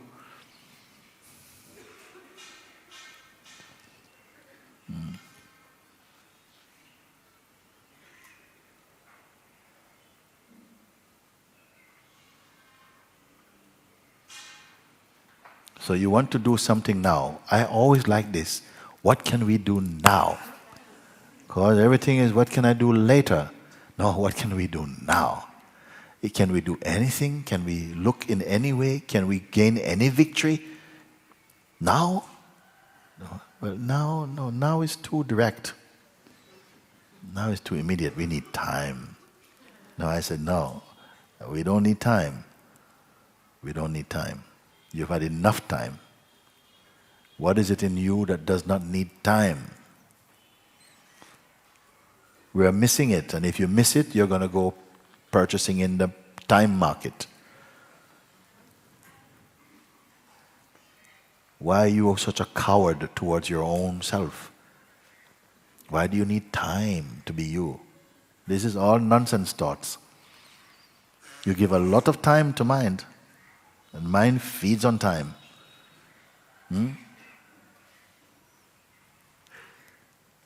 So, say, show me the size of your mind. You say it's big. Show. Right now it's small. Why? It's not that big. It's not that 5 big. minutes Okay. ago. It's getting smaller. It's getting smaller? There's something in you that doesn't mind being big or small. In fact, those words are not there. It doesn't have a measuring tape for mind. It doesn't concern. That mind being big is itself another concept arising as mind. I know it takes time, something takes time, because the one who is learning is in time. But there's one inside who is not learning so much like that. Huh? It's just is. But very few want to meet that one.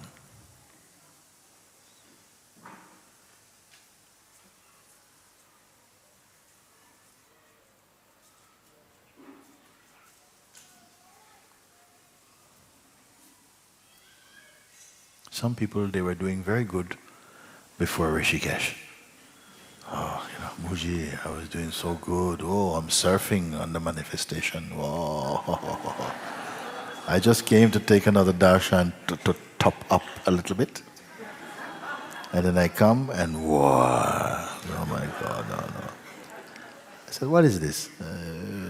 This is good you are come.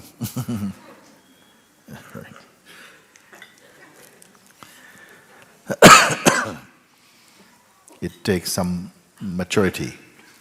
We don't want any delicate little realization, no, you have to be tough internally. You may have the body, very light and weak physical disposition, but inside, lion. Because you are the source itself also.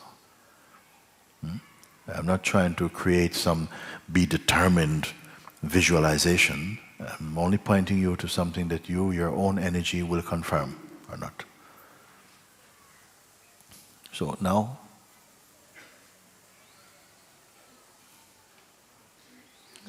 you see, you said something when.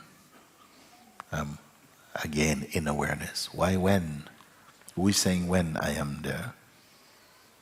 The attention now is given the title of I. When attention is brought to awareness, there's no problem. But when it is not, then mind seems big. So I think the answer can be deduced very simply. Stay as the awareness.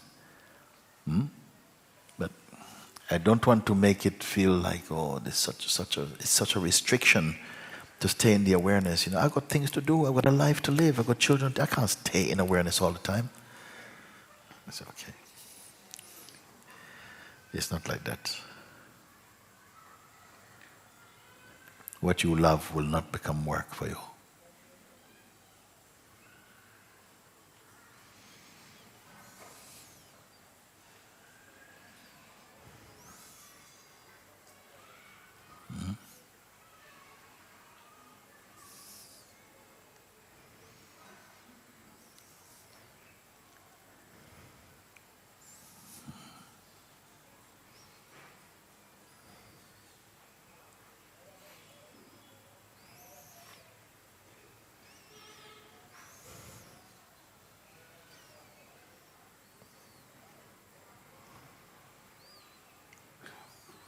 clear?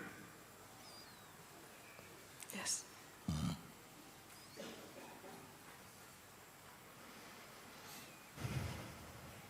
Clear for me or clear for you? Clear for me. Huh? Clear for me. Very good.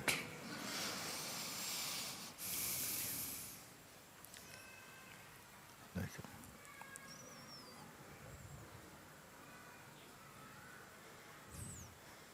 Very good. Thank you. Can we have somebody to sing today?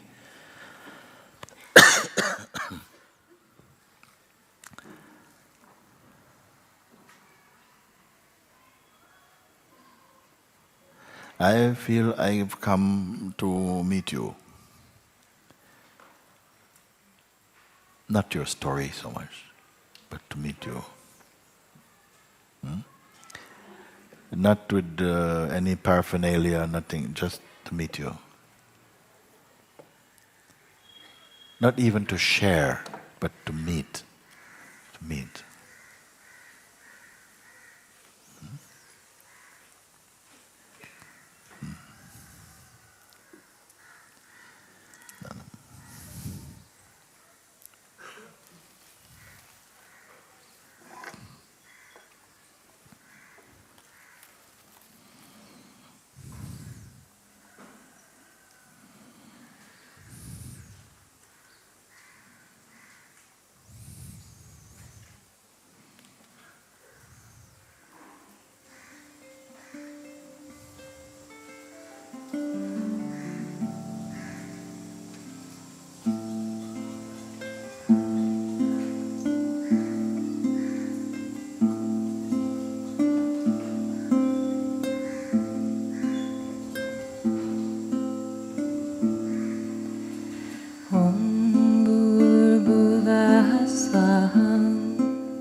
Saviturvareniyam Margo devasyadi magi Tiyoyona prachodayat Om Bhurbuva Svaha Tatsaviturvareniyam Margo devasyadi magi Tiyoyona prachodayat Om Bhurbuva Svaha Tatsaviturvareniyam Margo devasyadi magi Tiyoyona prachodayat Om Bhurbuva Svaha Tatsaviturvareniyam Margo devasyadi magi Tiyoyona prachodayat Om Bhurbuva Svaha Tatsaviturvareniyam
di trovare niyam maragode vasya di magi tiyo yona prachodayat om bhurabhuva svaha tatsadi trovare niyam maragode vasya di magi tiyo yona prachodayat om bhurabhuva svaha tatsadi trovare niyam maragode vasya di magi tiyo yona prachodayat om.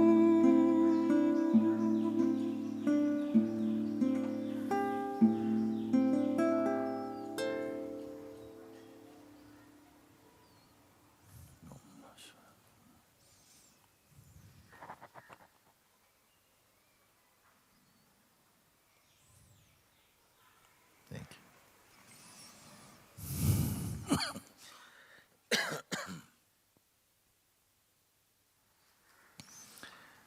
I am just someone came and asked a question. Before I was talking a little bit about where do we draw the line, if there is one, between the part of Advaita Vedanta which is so pure and so impersonal, and this expression of devotion and this aspect of duality. How do they somehow? Where do they meet? Where do they separate, and so on?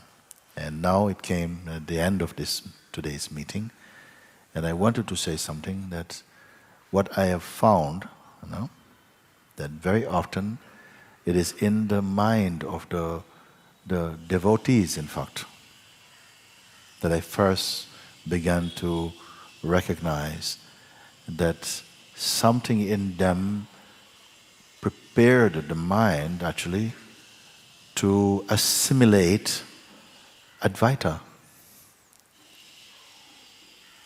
It first started in Tiruvannamalai, where we were staying, and I started to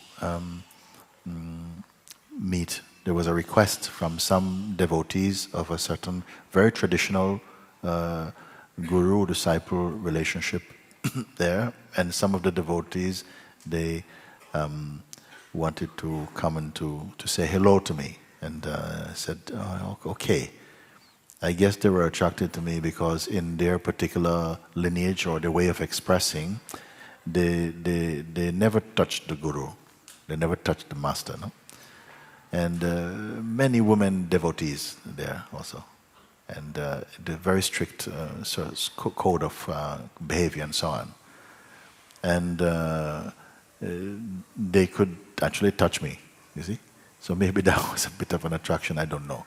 But anyhow, some came to the house, and they came there, and these people was from Shiva, from Hyderabad.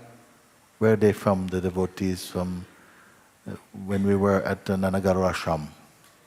Hyderabad? And some they came, and only the cook could speak some English. So they came with their cook. And the cook came, and we sat in the room, and they wanted to, first they sat like that, and they were just looking at me. And I said, you want to ask anything? And that nobody really have ever asked them, do you want to ask something? So I forced them a little bit, you have to ask something, there must be something you want to know, no? And then they started asking about some things, and we got quickly into this subject of Advaita. And then when I said some things, you see, then the cook himself was going, it was completely, oh my God. The others were saying, what? And he said, Mooji says, not only are you in the body is in you as consciousness. Oh, and it was so hungry, and then in a short time, I found, straight in, straight in. The understanding was so, it was so complete. And thereafter I found, maybe it is something to do with the Indian mind or something. Something was very soft. It was not this psychological kind of cleverness or something. It just absorbed. This pointing was so simple, so straightforward. There was nothing in the way, and something inside, maybe that devotional temperament gave a lot of power to the absorption of that direct pointing, you see.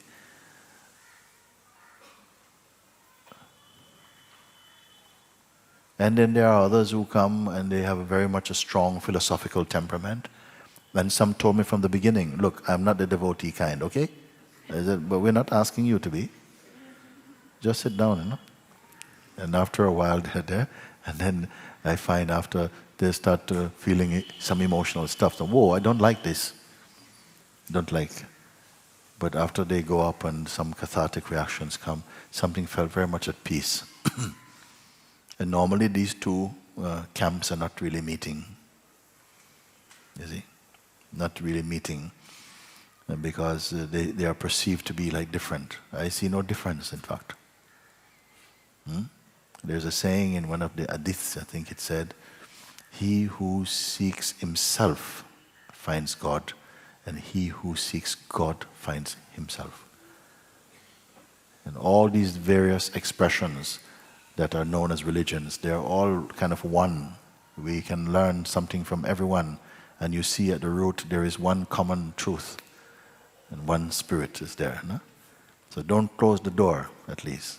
You may say, this is not my way of expressing, it's fine, but don't condemn. Then you follow your own path, follow your own inclination. This is your dharma, you follow your dharma, then this is okay.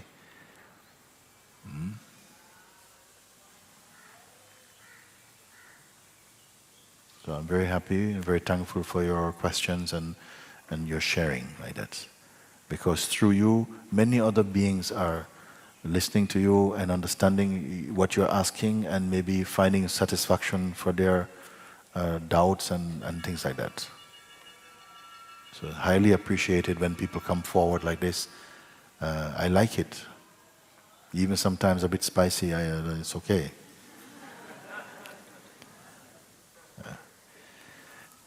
Thank you, everybody. Very good.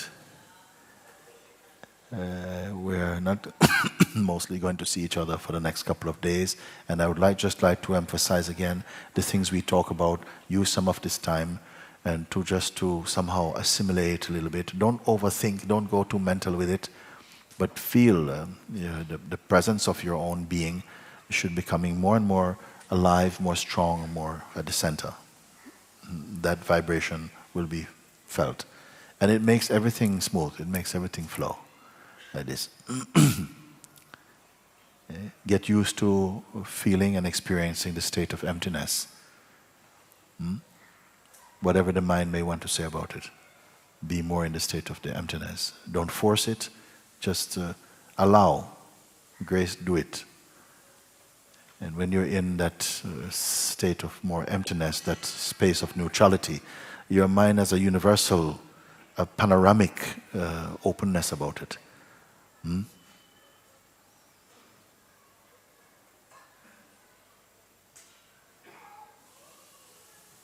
The illumined mind is the light of this world.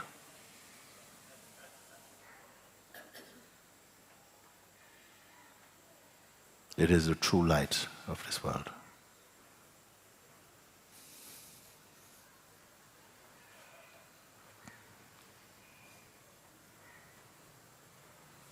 A peaceful heart filled with wisdom and love is the most powerful fruit in the human kingdom.